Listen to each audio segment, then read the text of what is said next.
দেশের ইতিহাসের সবচেয়ে বড় অর্থনৈতিক শুদ্ধি অভিযান। মুখোশ খুলে গেল দেশের 10টি শীর্ষ শিল্পগোষ্ঠীর। অর্থ পাচার, ঘুষ, দুর্নীতি, জালিয়াতি আর কর ফাঁকি, কোনো কিছুই বাদ রাখেনি তারা। 11টি সংস্থার দীর্ঘ যৌথ তদন্তের পর এবার আসছে চূড়ান্ত আঘাত। আপাতত দেওয়ানি মামলার মুখোমুখি হতে যাচ্ছে এই 10টি শীর্ষ শিল্পগোষ্ঠী। কারা এই 10 গ্রুপ? তালিকায় আছে এসালম, বেক্সিমকো, নাবিল, সামিট, ওরিয়ন, জেমকন, নাসা, বসুন্ধরা, শিকদার ও আরামিটের মতো একের পর এক বড় নাম। শুধু এই প্রতিষ্ঠানগুলোই নয়, এদের পেছনের মূল হোতা ও গডফাদারদের ব্যক্তিগত ব্যাংক হিসাব এবং আর্থিক সাম্রাজ্যও এখন রাষ্ট্রের পুঙ্খানুপুঙ্খ স্ক্যানারের নিচে। এই তদন্ত কিন্তু সহজ ছিল না।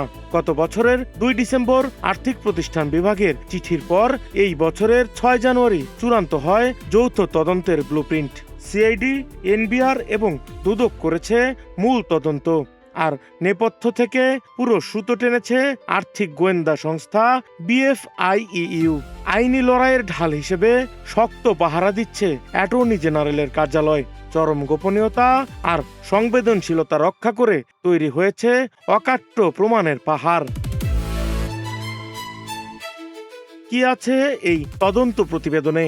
BFIEU বলছে, রাজনৈতিক প্রভাব খাটিয়ে ব্যাংক থেকে হাজার হাজার কোটি টাকা আত্মসাৎ, কর ও শুল্ক ফাঁকি এবং সবচেয়ে বড় অপরাধ বৈদেশিক বাণিজ্যের আড়ালে বিলিয়ন বিলিয়ন ডলার বিদেশে পাচার। ইতিমধ্যেই এই গ্রুপগুলোর বেশিরভাগ ব্যাংক হিসেবেই জব্দ করা হয়েছে। খোঁজা হচ্ছে ঋণের শেষ সুবিধাভোগী কে ছিল। লুটে নেয়া টাকা কি তবে চিরতরে হারিয়ে গেল? না, ইতিমধ্যেই যুক্তরাষ্ট্র, যুক্তরাজ্য, সিঙ্গাপুর, কানাডা এবং EUA সহ বিভিন্ন দেশে চিঠি পাঠানো হয়েছে এদের সম্পদের খোঁজে। অ্যাসোসিয়েশন অব ব্যাংকার্স বাংলাদেশের প্রেসিডেন্ট মাসরুর আরফিন জানিয়েছেন, পাচার হওয়া টাকা ফেরত আনতে ব্যাংকগুলোকে কঠোর নির্দেশ দিয়েছেন বাংলাদেশ ব্যাংকের গভর্নর।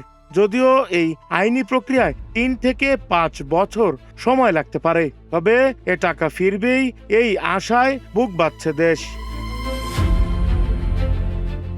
প্রভাব আর টাকার জোরে যারা এতদিন আইনকে বুড়ো আঙুল দেখিয়েছে, এবার তাদের ডেরায় হাত দিয়েছে রাষ্ট্র। এই ঐতিহাসিক আইনি লড়াইয়ে শেষ পর্যন্ত জয় কার হবে? লুটেরাদের শাস্তি আর পাচার হওয়ার টাকা কি ফিরে পাবে সাধারণ মানুষ? সাকিব হাসান, নাগরিক প্রতিদিন।